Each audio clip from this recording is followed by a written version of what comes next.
Dans la région des plantations de tabac de Chesapeake, les servants sous contrat, blancs comme noirs, cherchent à tout prix à gagner leur liberté. Depuis le début du XVIIe siècle, la traite des Noirs s'opère peu à peu dans la région. Certains sont des esclaves, d'autres des domestiques sous contrat. Seule une infime partie est constituée d'hommes libres. John Punch est un travailleur noir rémunéré dans une petite plantation de tabac. James Gregory, un Écossais, et Victor, un Hollandais, travaillent à ses côtés.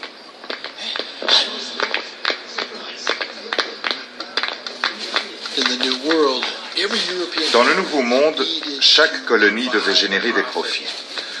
Pour les régions de Chesapeake, de Virginie et du Maryland, plus on plantait de tabac, plus on récoltait de bénéfices, et plus les investisseurs anglais étaient satisfaits.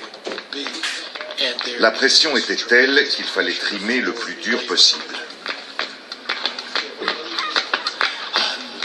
Ils avaient espéré réquisitionner les natifs américains de Virginie comme main-d'œuvre supplémentaire. Mais la déception fut grande quand ils s'aperçurent que les indigènes étaient trop puissants pour être asservis au travail, même rémunérés. C'est à ce moment que les Anglais ont fini par employer des Anglais dans leur système de servage.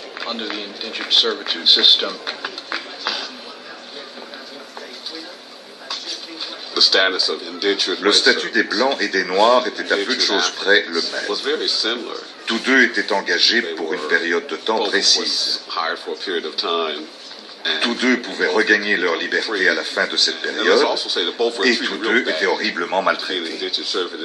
Être un serviteur lié par contrat dans ce pays signifiait en fait que vous n'aviez aucun droit.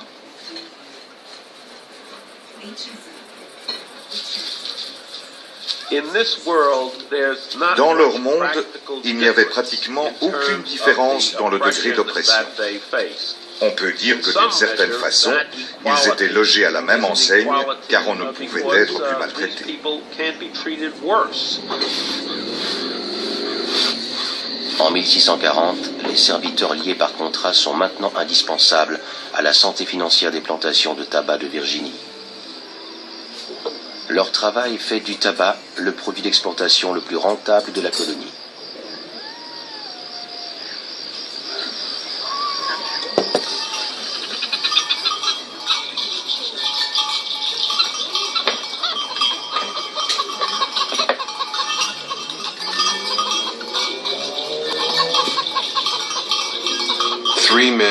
Trois hommes qui faisaient le même travail dans la même plantation étaient tellement malmenés, tellement oppressés, qu'ils ont finalement choisi de fuir leur maître.